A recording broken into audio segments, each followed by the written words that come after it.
Well, hey guys, we're at the Porsche stand, and the big news on the Porsche stand is, of course, the launch of the 992 Porsche 911. Now, this was launched at the back end of last year.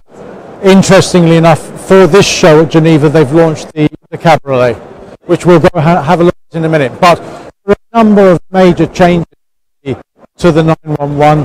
First is with some aluminium to being an aluminium car, more than 60% apparently. So the weight is going to be lighter overall. Although, like with these things, technology introduces weight as well. We've launched the Carrera S to start off with.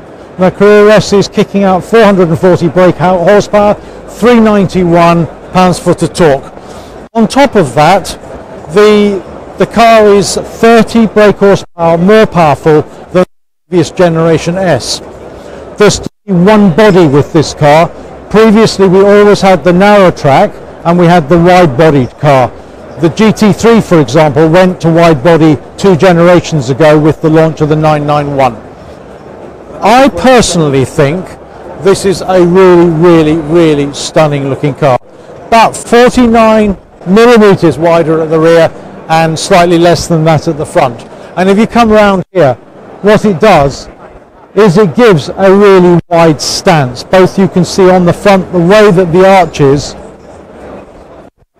come out here, but also the rear arches. I'd say very slightly wider than the GT3, if the truth be known. Now, in some ways, that's a pity, because I always thought that the narrow-bodied 911 was a fantastically proportioned machine. Easy to take down country lanes without fear of catching somebody coming the other way. Very nimble. But it's the way that the world is going. In a way, I suppose, they want to produce a car that has the looks, and the wide body always had the looks. So you can see that it's slightly squared off now, whereas previous generation 911 bonnets always were curved round here. Now we've got the slightly squared off shape. I think that gives it quite a modern stance, and they've also done a fair amount of work down next to the splitter and the air intake for the front of the car. The interior has been completely redesigned, and as you'll see in a second, very Panamera and Cayenne-ish in terms of the big wide screen in the middle of the center console.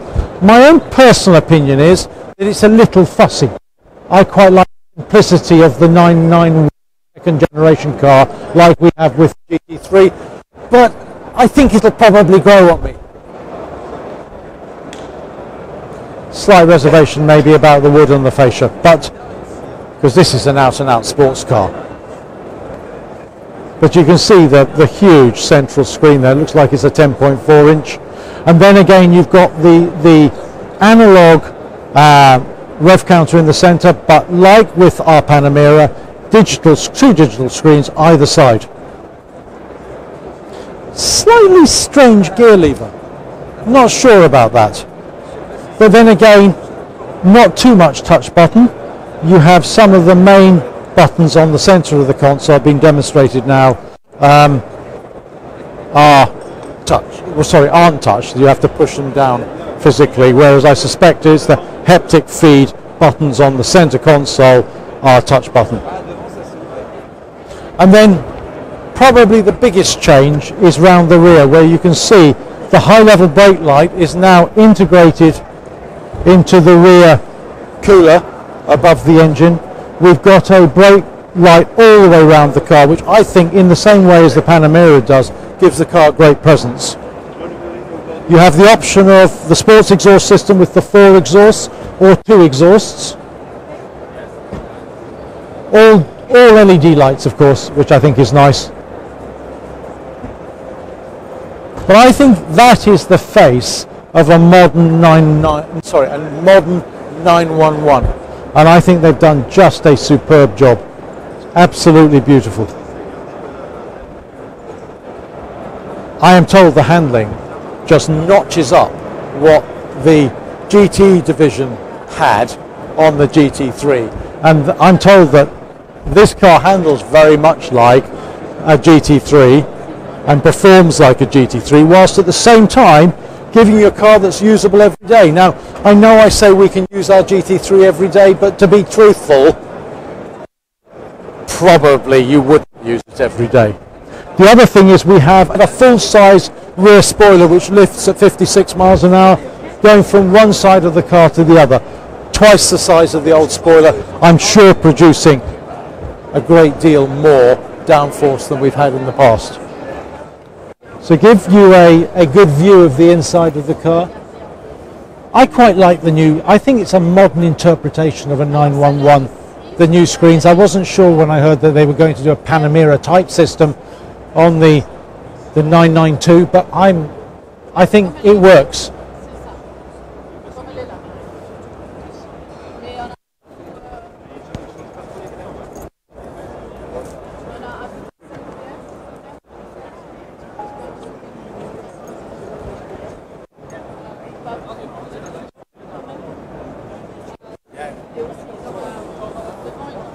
Give you a little bit more information. Unfortunately, it doesn't seem to have fired up the satellite navigation system in the second, but I do like that. It's very much a modern interpretation, and as you know, I quite like brown leather. This is the same leather as I've got in my Panamera. A very slight reservation about the wood. I personally wouldn't have wood there, but I'm sure you can opt it with both carbon fibre and or various tints on a silver type finish like you have with the door handles. Guys, we come over to the coupe, the 911 Carrera S, the new one.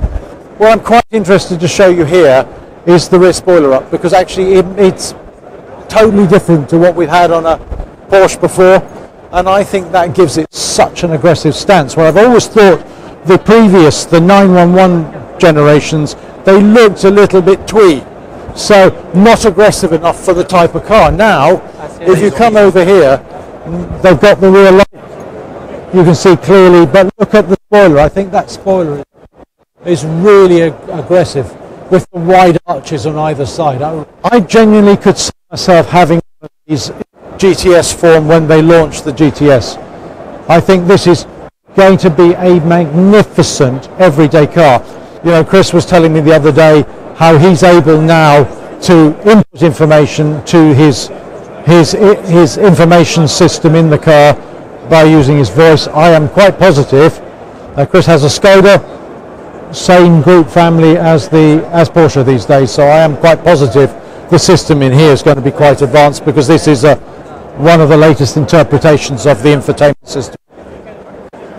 This one seems to have dots in the mirror, which I'm assuming, like the Panamera, although what we have is a light on the edge of the door mirror where you've got cars that are close.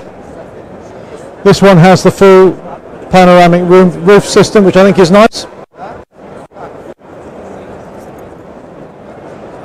Now, I think this is a super car. Really, really, really impressive car. I think you can see quite clearly how aggressive it looks with its widened stance. Quite often when manufacturers introduce new cars and they tell you they've widened the body slightly, it can be quite difficult to see, but here it's really obvious. Whether Porsche will rue the day they decided not to have a narrow body car, because obviously the price point here is interesting. They've launched this in Carrera S version first, so presumably the base version will come later. I expect the base version to have 390 to 400 brake horsepower. Remember, this one is 444. But they're just so beautifully made. You know, we ran our GT3 down to the south of France and back, not a rattle. Never missed a heartbeat. Only thing is, the GT3 is a little noisy in the cabin. I bet you this is quiet when you want it to be, and with the sports exhaust system, noisy when you don't. The perfect combination. Guys, recently introduced to the Porsche lineup, of course, is the Panamera GTS. Now, this is a 4-litre V8 with less power than the full turbo unit. I think something like 420, 430, maybe 440 brake horsepower. That rings a bell. It comes as standard with the sport suspension. You also get the turbo rear spoiler. Side skirts are standard, and this one's got our sport seats, which look pretty cool.